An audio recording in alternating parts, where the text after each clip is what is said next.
Have you ever been in a book club? For me, what it usually is we get together as a group, several of us, at somebody's house, and we have drinks and we bring food, and it turns into this really cool potluck. We wear cozy clothing and we get comfortable and we talk about the chapter as far as like what stood out to us. What's the takeaway here? How did the character change? Sometimes we'll talk about like beautifully written sentences and we kind of connect it back to our own lives and then expand our discussion from there. And what I want to talk about in this episode is just a shift in thinking that perhaps we should read novels in our classroom the same way that we read novels as adults.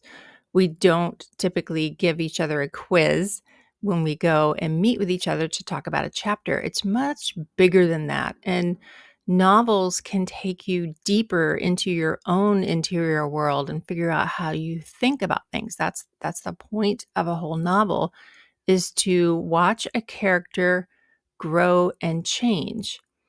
So the problem with using novels for our comprehension questions is that it becomes like the main event of the novel. The students are then, it's like they're playing defense in a basketball game. They're like, oh, we have to do this, we have to do that, I have to find this, I have to find that. And they don't engage with the story and the deeper meaning of it. They're just kind of reading to scan for answers because they know that they need to find, oh, we're looking for this. We want to know why he drove the blue truck. We're looking for what time of day did so, just whatever your questions are. And I know comprehension questions aren't always just, level 1, DOK 1. But when the questions are given ahead of time, the kids aren't analyzing the book, they're hunting. They're looking for answers. And so they're not able to reflect on the book. They're just kind of running in there guessing, is it this? Is it that? And we're taking away the joy of reading. So I'm going to propose a better way to handle novel reading and also how it can, lead into your writing program in the most effective way possible. Now, I need to give you a little bit of background so that you have kind of an understanding as to how I got to this way of thinking about handling novels. A while ago, years back, I was working in a middle school in a classroom with students who needed reading intervention. So it was a small class, but we were doing Read 180. I don't know if you've heard of that, Scholastic's reading intervention program. It's good and bad and whatever. But part of it was that the kids were required to read these leveled books that were really pretty short. And then in order to get to the next level, they had to go in and take an AR test. And I don't really want to debate AR here because I'm not even sure where I fall on that, except for the quizzes that are in the AR program. So I was working one-on-one with this one student. We just read a book together. She would read to me, I would read to her. We would talk through it as we were going. Okay, great. And she enjoyed the book. Let's take your AR test. And she needed me to just sit with her. And as she was going through the questions, there was one in there that was literally DOK1. It was like, what color was the shirt of the guy who did the thing? And you're not supposed to go back and look in the book. The kids are supposed to close the book, set it down, go take the quiz. If you pass it, you move on. And she was like, I don't know, Mrs. Mellum. And I looked at her and I said, I don't either. And so then we were going through them, and then finally I was like, okay, this is ridiculous. We're going to get the book. We got the book out. We're in there, we're searching and trying to figure out the answer to this question. Meanwhile, she starts crying because that whole experience that she just had of reading this book, talking about it with me, understanding it, she had a great experience. And then all of a sudden, just trying to hunt down all these questions and then being like, it felt like she was being tricked into, we don't trust you. Did you really read this book? It's just not cool. I don't know how else to say it. And I was really upset, kind of brought this to the attention of some people, and we ended up doing some workarounds for that requirement because the quizzes were ridiculous. So what I'd like to propose instead is just taking away the specific questions for a chapter and instead keep things broad and open so that their goal is to simply notice things and to notice their own insights, revelations as they are reading. So here's what I do. I would suggest making like a literary evidence tracker where you are tracking all of like these different, I'd say, buckets of things, let's say.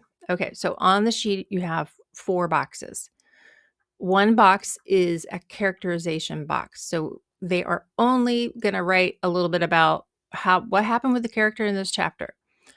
And all stories are meant for characters to grow and change. So typically there's a little bit of growth for the character there. Maybe they get angry, maybe they make a decision, maybe they act differently than they've done in the past.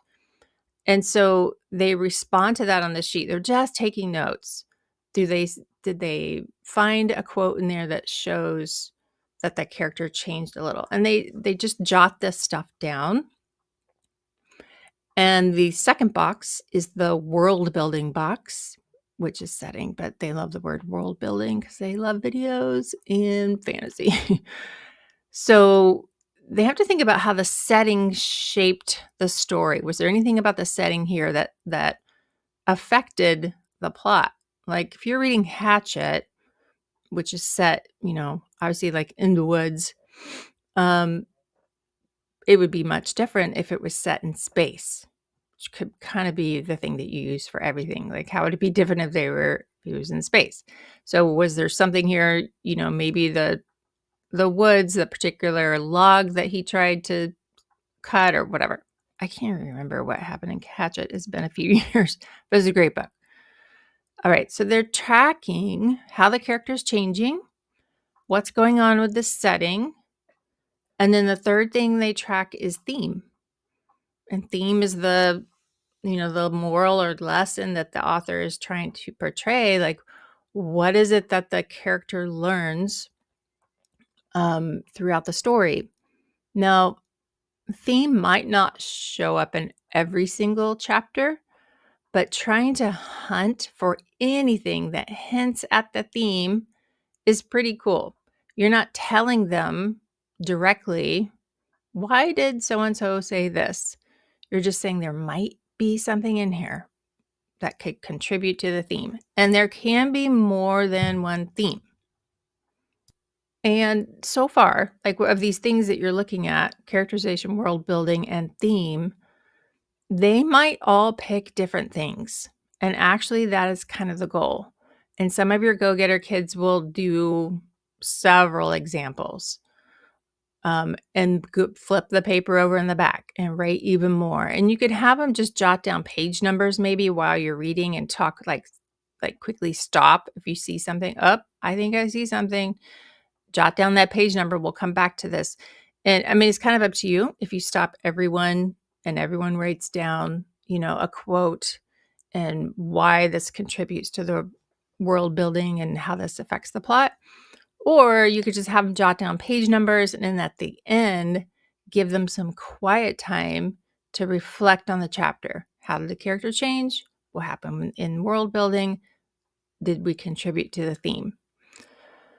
Now, there is a fourth box on this piece of paper that I would give them, and that one is author's craft, and that's relating to their writing craft. And for me, for my workshop, I would teach them 6 writing skills on repeat all year long.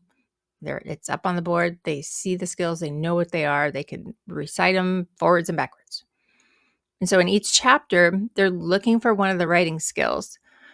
And they will probably find more than one. And again, your go-getters will flip the paper over to the back and write even more.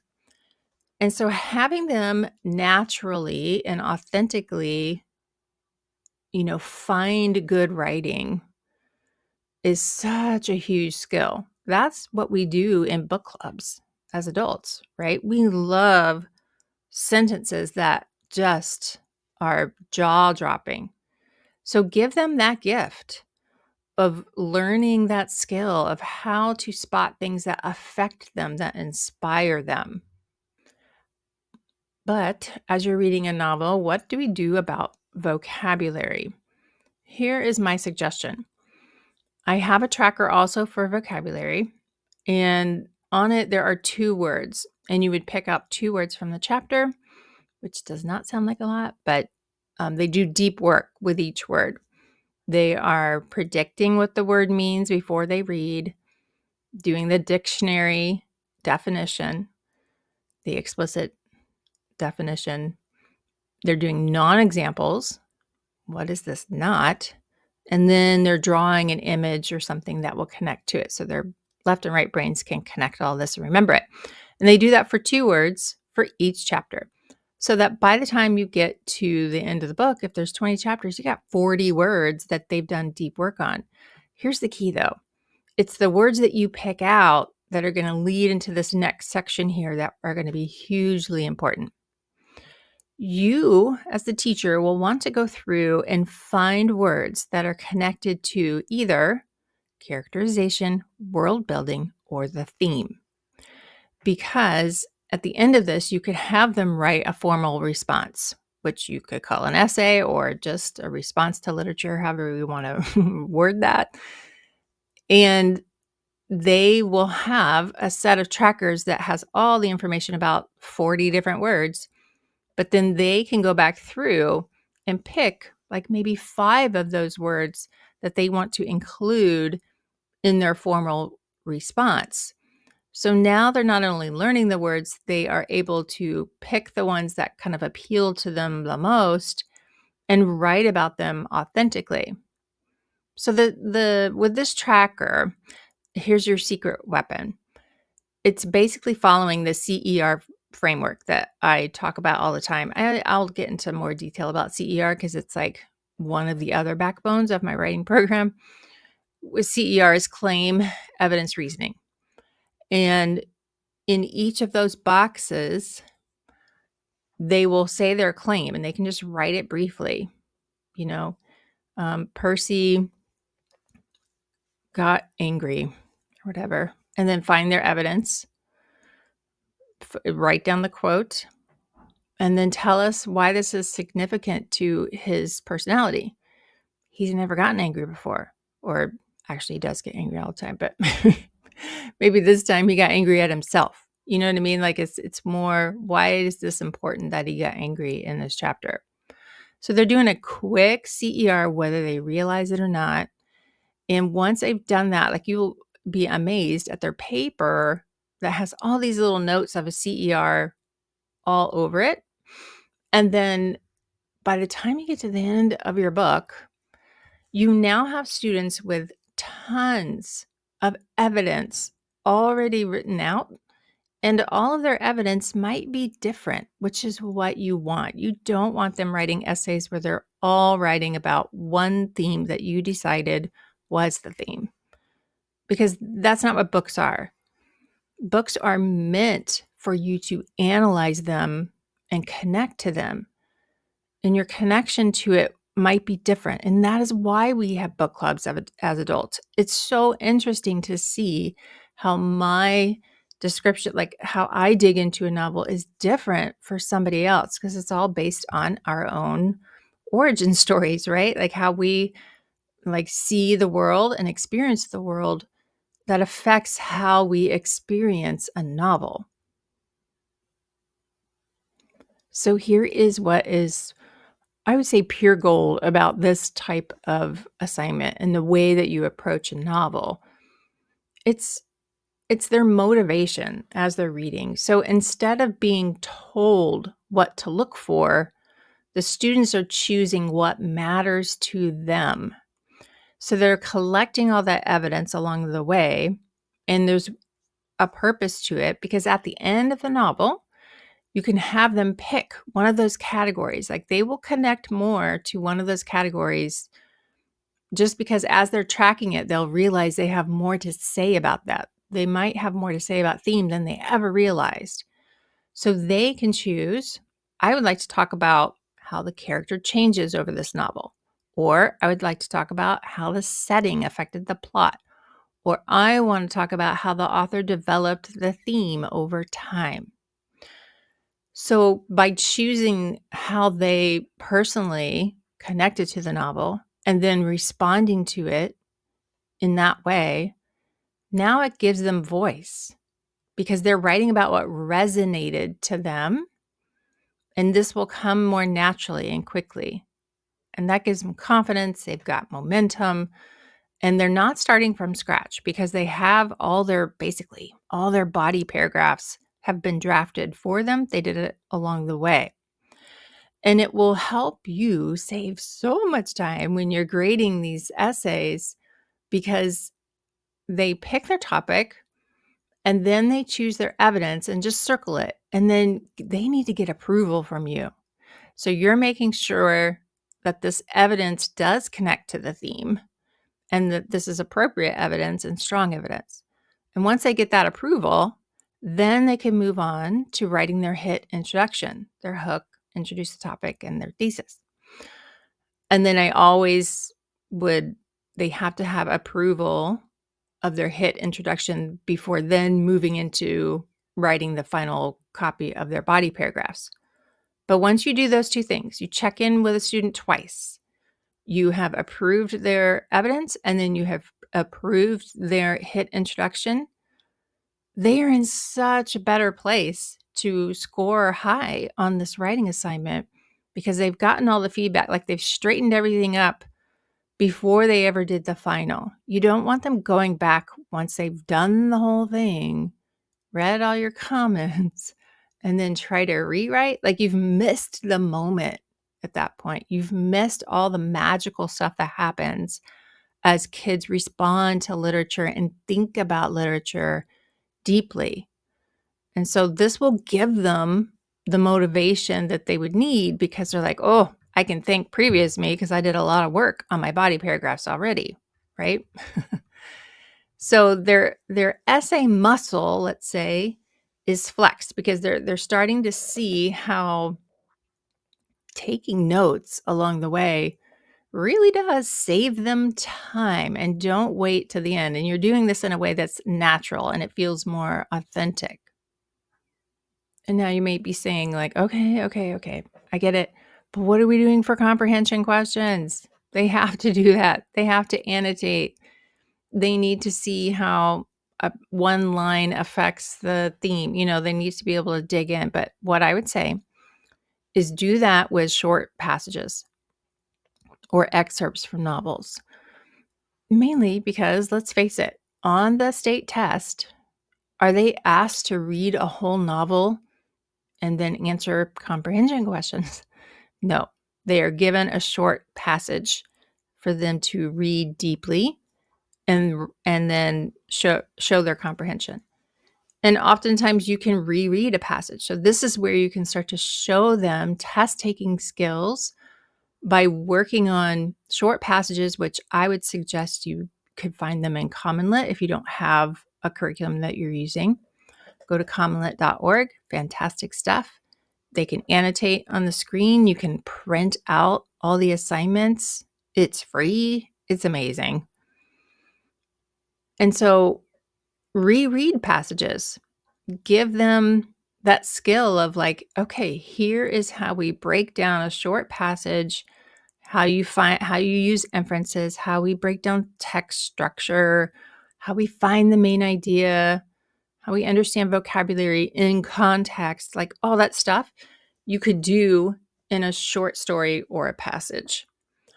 But keep your novel as like sacred ground.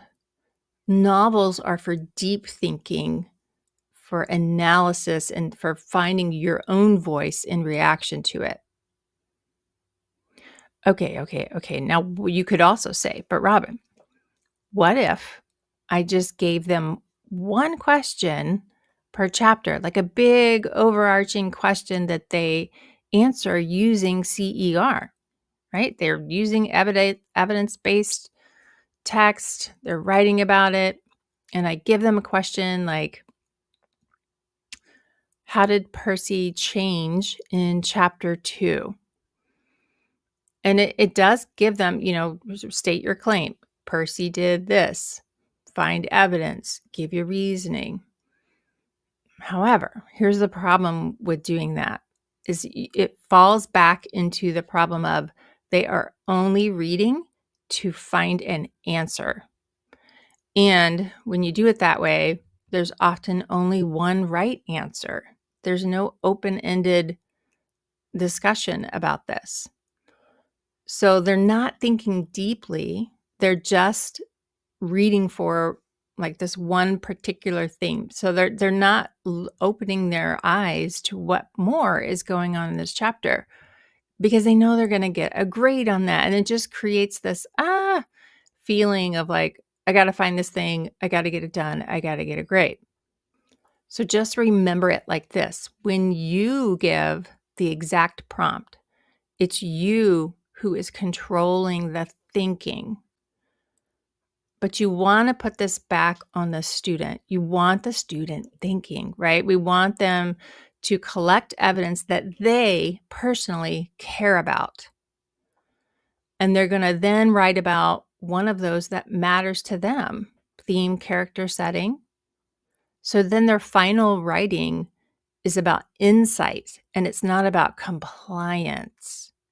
So now we have more investment, we have a stronger voice, we have variety in responses so that when they share out their writing, those who wrote about theme will find it really, really interesting when other students have approached that topic differently. They're like, oh, I didn't think about it that way.